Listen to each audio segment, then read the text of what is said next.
In this episode, teachers are calling it quits amongst the rising school violence, burnout, and stagnated salaries. We're going to tell you where that's happening. Also, a migrant charged in dumping a baby in a Staten Island hospital. That starts right now on Chris Talks. Let's get into it. Can you feel it? Can you feel it? What's up? Welcome everybody. Woo, sorry. Had a quick cough right there. Welcome everybody to the show. Welcome. Give me that water real quick. Thank you. Dry. I'm so sorry, everybody. I'm so sorry. Just dry. Just dry. All right. Welcome, listeners. Welcome to the show. Welcome to all my new listeners, old listeners. Welcome to the show. On this episode, we are talking about a teacher.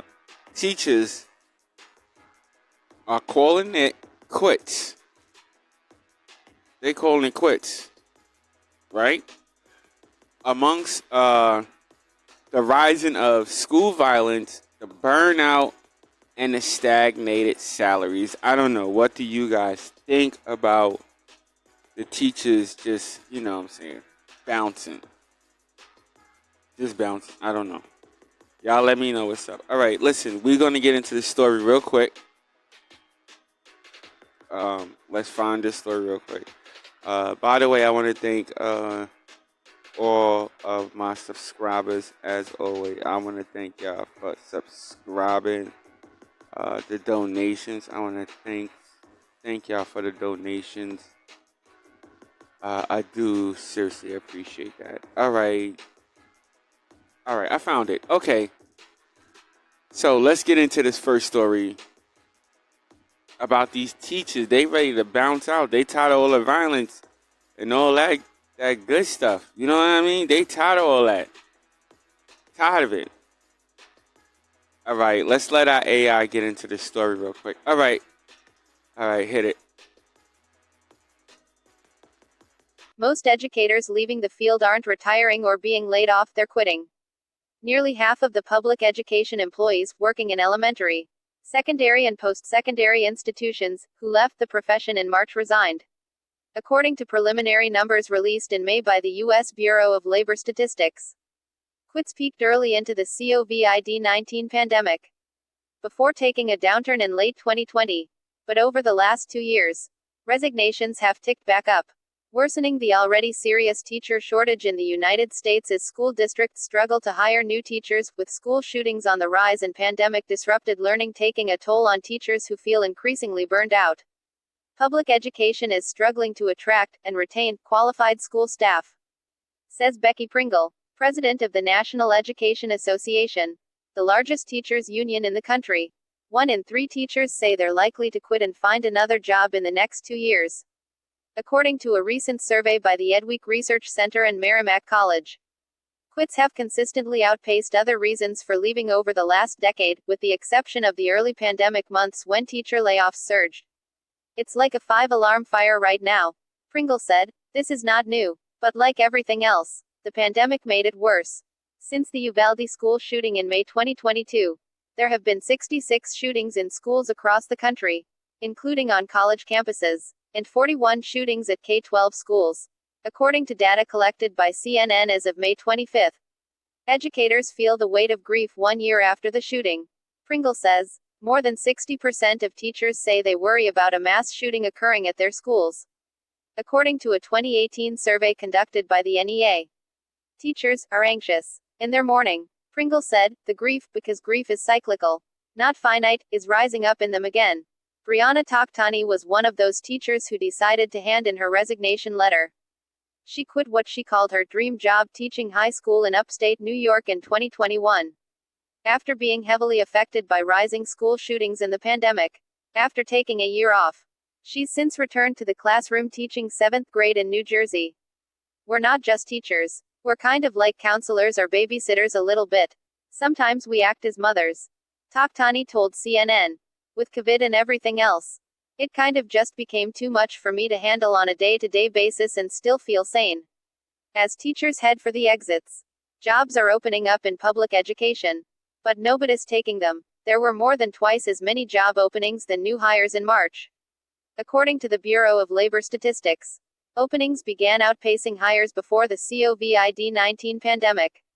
But the gap has only intensified since, exacerbating the educator shortage. More than half of U.S. educators say they were more likely to retire early because of the COVID-19 pandemic, according to a 2022 survey conducted by the NEA. That rate was higher for Hispanic or Latino and Black teachers. Just 20% of public elementary and secondary school teachers are people of color, according to the National Center for Education Statistics data for the 2020-21 school year. At the moment, when we need more teachers of color, we have less of them, Pringle said, and our teachers of color, particularly Black teachers, they disproportionately are leaving. Teachers say school systems need to be doing more for their students. High on the list of proposals educators said they support to combat burnout, after raising salaries and hiring more teachers, was providing additional mental health and behavioral support for students. According to the 2022 NEA survey, we don't have the number of counselors, mental health professionals or nurses that educators need, writ large, to assist. Pringle said, teachers are leaving because they don't feel like the system is helping them take care of their kids.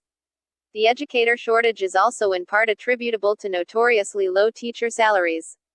Pringle says, compensation for educators has flatlined in the past 2 decades when adjusted for inflation, according to the Bureau of Labor Statistics. It also pales in comparison to other career paths that require similar levels of education and expertise. We get them in, and they leave really quickly because of pay, Pringle said. Nearly half, 45%, of teachers say they did not feel respected or seen as professionals by the general public, according to the Edweek Merrimack College survey. In America, respect for your job is equivalent to pay, said Melissa Parrish, a first-grade teacher in Los Angeles, California. So the lack of pay is like a lack of respect for the work that people are doing. All right. All right. Yeah, I would dissect this. I'm going to dissect this. I am going to dissect this. Because this is going to be, y'all going to hear it. Because it is a lot. It's a lot to what's being said. And it's a lot to being a teacher. Because they are right. You are like a babysitter. You are like a mom, a dad, da-da-da-da. Well, not like a dad, but like, what's the word I'm looking for? All right, let me say this. You're like a secondary parent. And to those those kids who are in school who have both parents, yeah, you're like a third parent. Or if you want to put it in their perspective, like a babysitter. Yes, teachers have a very, very tough job to do. And I would say this. It would be hard for them to do their job. And it would be hard for anybody to do their job if they feel like they're in danger at all times. If you feel like you're going to teach and you know what I'm saying, you got to carry a gun. This was, I think I did a show on this before about teachers being allowed to carry guns within the school, which I thought was a totally bad idea because if the teachers are overpowered, one, the teachers will have to take up gun training. So now you have to be licensed for a gun just to teach. That's one reason. Two, if you don't agree with me, let me know. Two, what happens if you're overwhelmed by students and they get that gun? You understand what I'm saying? I know some of y'all probably be like, oh, they could put it in a safe or something like that. Or da, da, da, da, da, da. But yeah, really, how long you think it's going to take you to find the key get the key, stick it in the hole, unlock it. Okay, and 9 times out of 10, they're probably gonna order them to be unloaded. So then you gotta load the gun. I mean, come on. Need I say more? Too much. I thought that was real stupid. And apparently a lot of people within the government thought that that was stupid too. So it did not pass. Thank goodness for that one. But, yes, I do feel for the teachers these days. I mean, I don't know. Back in my days, we didn't have monitors. Well, when I got to high school, yes, high school. When I got to high school, but it was probably, I think, I could probably say my sophomore year. Yeah, I could probably say my sophomore year. Then, put on the other one. Put on, yeah, that's good. My sophomore year, probably they started putting metal detectors within the schools. But before that, they were not. They were not. And let me state and let me say this. I am not against the metal detectors in the school. I think whatever is necessary for us to do to protect our children in school, we should do. Definitely. But the teachers are more worried about their safety. And like I said, I agree with them, man. Because these kids these days, if you a parent, if you out there and you're listening to this, if you a parent, okay, you know, the kids these days, it may be your child, it may not be your child. I'm not saying it is. I'm just saying, come on. Come on. If you were probably in your, what? All right, so let's do the math. If you were 80s, 80s or 70s baby, yes, you did not go through that. You did not go through that. If you were late, I would probably say what? Late 90s? Yeah, right? Late 90s, right? Yeah, late 90s late 90s, early 2000s, then yeah. Then yeah. But 70s babies, 80s babies, we were not going through that. I ain't gonna tell you what year I was born, but I'm gonna tell you this. At that time, that was not an issue. You probably risk, like back in those days, you probably risk getting stabbed outside or jumped. More or less, you probably risk getting jumped more than stabbed. Because it wasn't about weapons then. People, you know what I'm saying? It wasn't about that. And if you were 60s or 70s, baby, y'all didn't even fight in school. A real early, 60s or 70s, baby. Yeah, they probably, y'all wasn't even fighting back then. Y'all fights in the hood, I'm talking about in the hood, your fights consist of a dang on break dance. Probably. Yep, a break dance. Popping and locking. Pop, pop, pop, pop, pop, pop. Yeah, that's probably, that was probably it. Yo, I'm dead serious. That was probably it. It didn't really come to violence. It didn't really come to violence like it is today with the mass shootings, with kids getting a hold of what? Yeah, heavy artillery. Yes, heavy artillery like AK-47s and stuff like that. Like, you're getting teenagers who are getting access to these type of weapons, and then they get caught, in my opinion, they get caught in their feelings, and then they just feel like they could just, I'm going to shoot up everybody. I'm going to kill everybody. I'm going to get the people that offended me. And then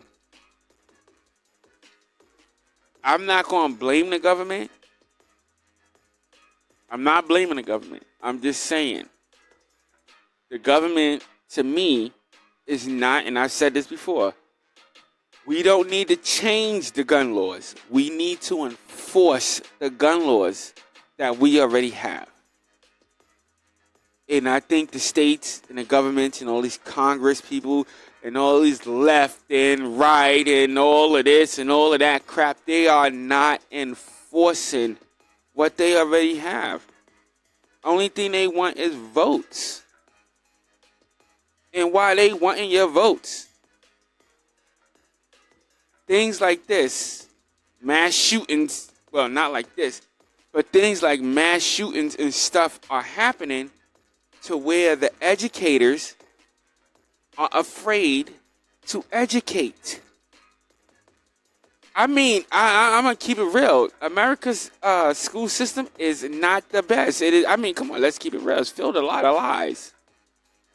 It's filled with a lot of lies. When you talk about Christopher Columbus, I was talking about this earlier, how they said Christopher Columbus discovered America. How did Christopher Columbus discover America when people were already here? How does that work? How does that work? Because right now, if that's the case, guess what? I discovered your car on the sidewalk.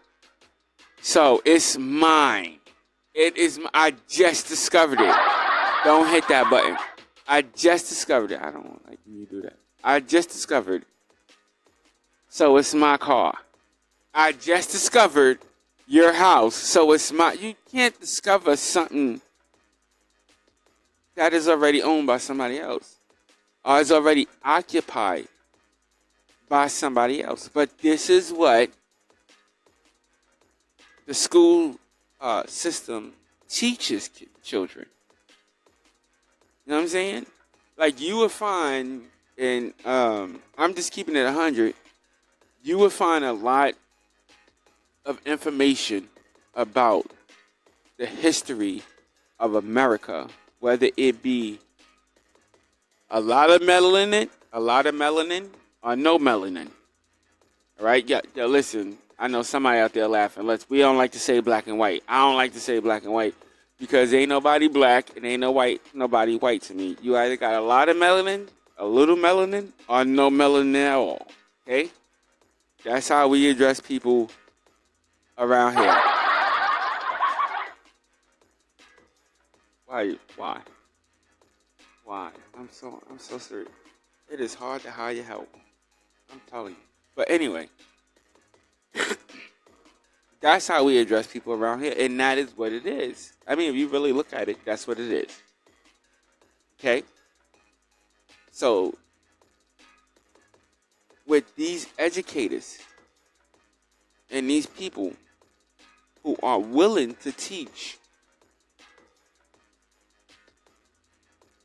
put in this position, then this is gonna affect. I don't know where. Does it say where it's happening at? It doesn't give you a location. It says around. Yeah, it says around. Okay, so this is around the United States. So this is around the whole entire country. Who you think is going to suffer the most? Yes, you are correct. The people with the melanin, with the most melanin. So, I would say this.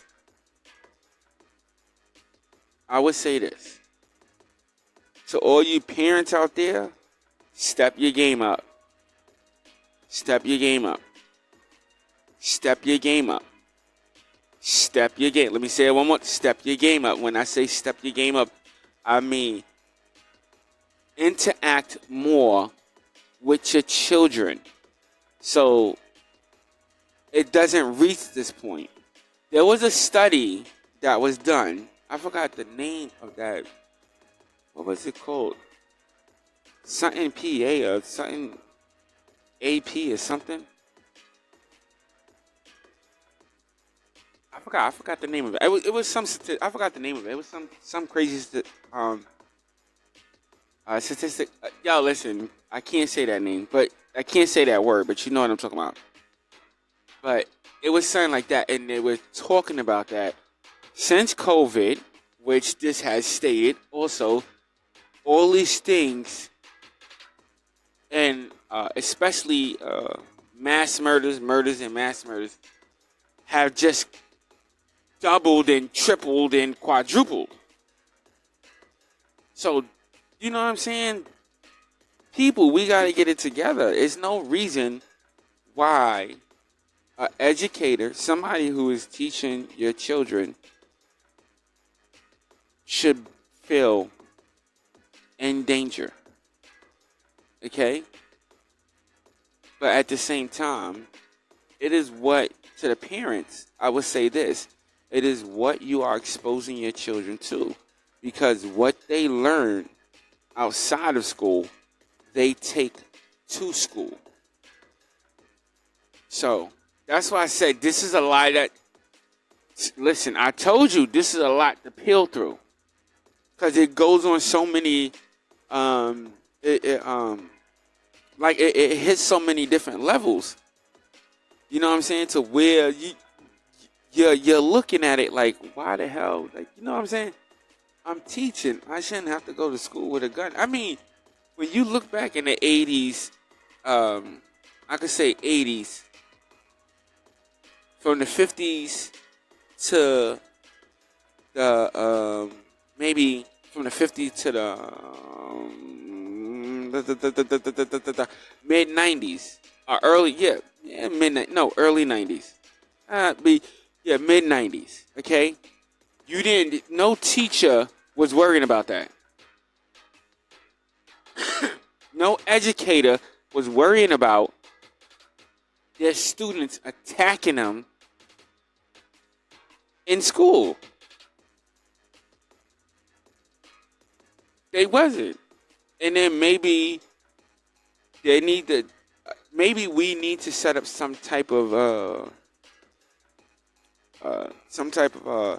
I guess law or something, to where I'm just throwing it out there, to where these children, either the children or the parents, could be punished or have to pay some type of fine. Maybe the punishment would be a fine or something like that. I don't know. I'm just throwing it out there. But yes, ladies and gentlemen, in 2023, these kids are out of control.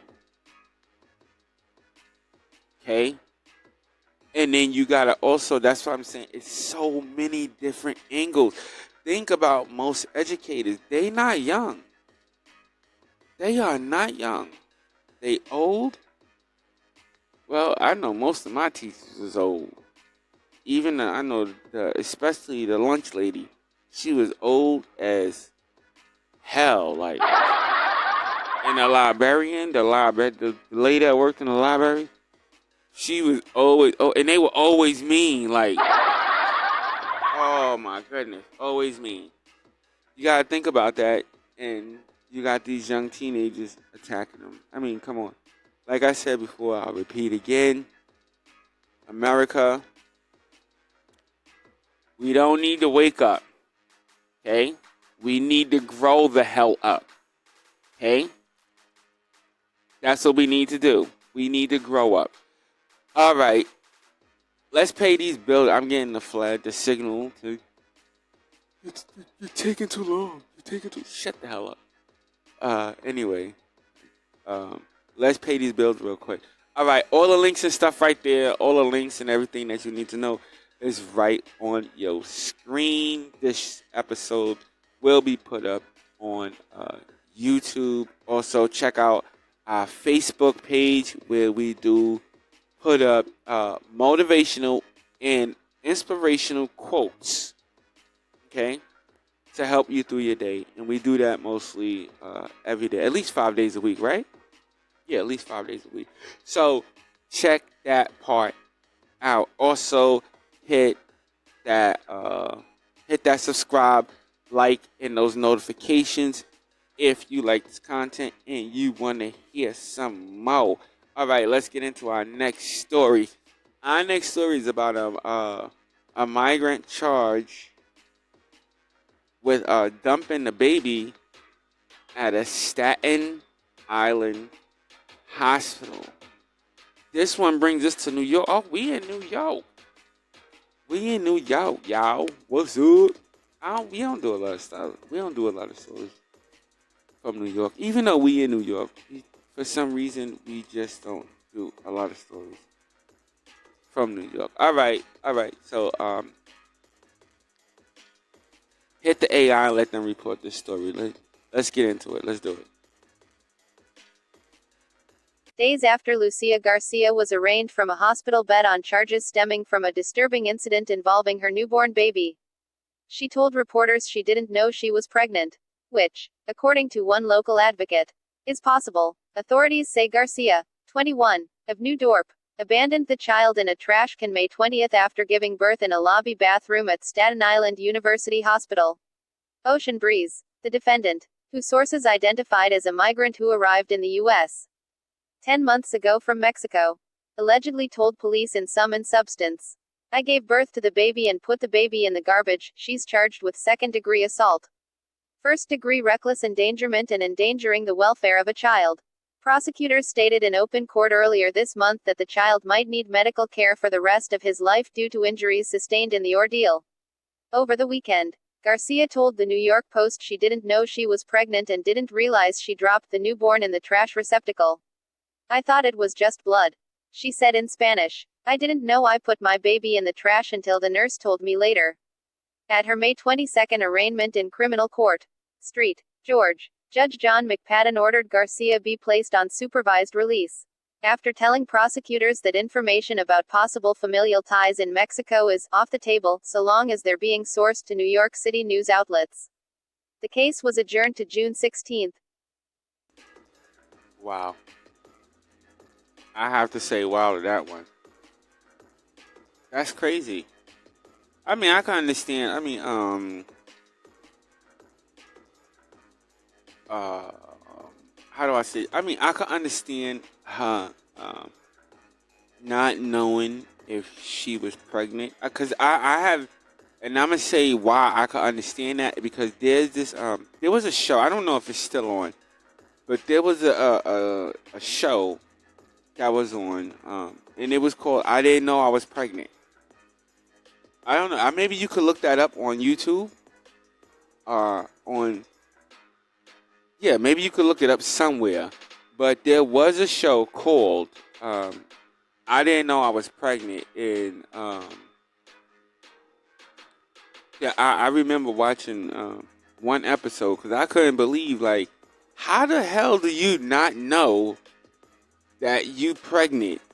How do you not know that? But then again, I'm not a female, so I don't know. But I did watch one episode of this show. If I'm correct, that's the name of it. But if I remember right, there was a woman there. There was a woman on the show who was about 7 months pregnant. Didn't show, didn't have no symptoms, nothing. Nothing. Nothing. Let me say it again. Nothing. Okay? 7 months. Then she started having a sickness. When she went to the doctor, I remember that so straight up. I'm a parent, so I've been through some of that. But, yeah, 7 months, didn't know. Started having the morning sickness. Went to the hospital, found out she was 7 months pregnant. Now, me, myself, with one of my children, yeah, one of them, I have been through that. Okay, it wasn't as far along, but it was about 5 months or so. Everything was straight, menstrual cycle still coming, everything. Go in there, find out you're goddamn pregnant. Okay, you're pregnant. How far along are you? Come on. So I can understand that part. The part I can't understand is her dumping it in the garbage. If you didn't know you was pregnant, okay, let's say, hypothetically, she didn't know this, okay, like she said. She didn't know. Yeah, you don't know. You in the hospital, okay? Now, go pull that up on the big screen for me real quick. All right, thank you. Pull it up to the third line, please. Thank you. She was in, okay, that says it right there. She was in Staten Island University.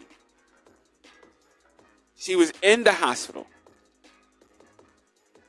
This happened in the bathroom of the hospital. So let me ask, this is the question I would pose. Why would you throw away something like that just happened to you in the bathroom? Because 9 times out of 10, it's going to be covered with blood. And it's not small, sweetie. This was not a small baby. You understand what I'm saying? This was not a small baby. So, I mean, what kind of BS is this woman trying to pull? Think about that for just 1 second. What kind of BS is this lady trying to pull? If anything, if something come out of you like that and you in the hospital, wouldn't you call for help? Wouldn't you? I mean, I would think the average person would call for help. Not a good situation here. Not a good situation here. This lady was, she was arrested though. The thing that she was arrested, you know what I'm saying? And she's being monitored and stuff like that. And hopefully, God willing, she will be prosecuted to the full extent of the law. Because abandoning a child like that is just, whether you know or not, in my opinion, pure evil. Pure evil. Just pure evil. There's no way this woman did not know. Okay? And that's just my view and my opinion on that. Alright, let's wrap up this show. Alright. To all my listeners, hit me up in those comments. You know what I'm saying? Tell me what you think of both stories. Give me your opinions. Give me your views. Hit those comments. Also hit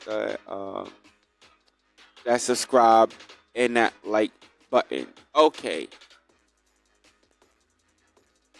Yeah, we out of here, man. I'm hungry. I am so hungry. We are out of here, man. We are out of here. All right, everybody. I want to thank all my listeners for listening and tuning in. You could have been anywhere else in the world, but you are here with me, and I so appreciate that. Also, stay blessed and not stressed. Okay? God is always near and always on time. All right? But he's not there at the drop of a dime. All right. Nah, I'm just playing. I'm just playing. All right, let's get out of here. I'm just playing. All right. All right, all my listeners, thank y'all for tuning in. Until next episode, peace. Let's go. Let's get out of here.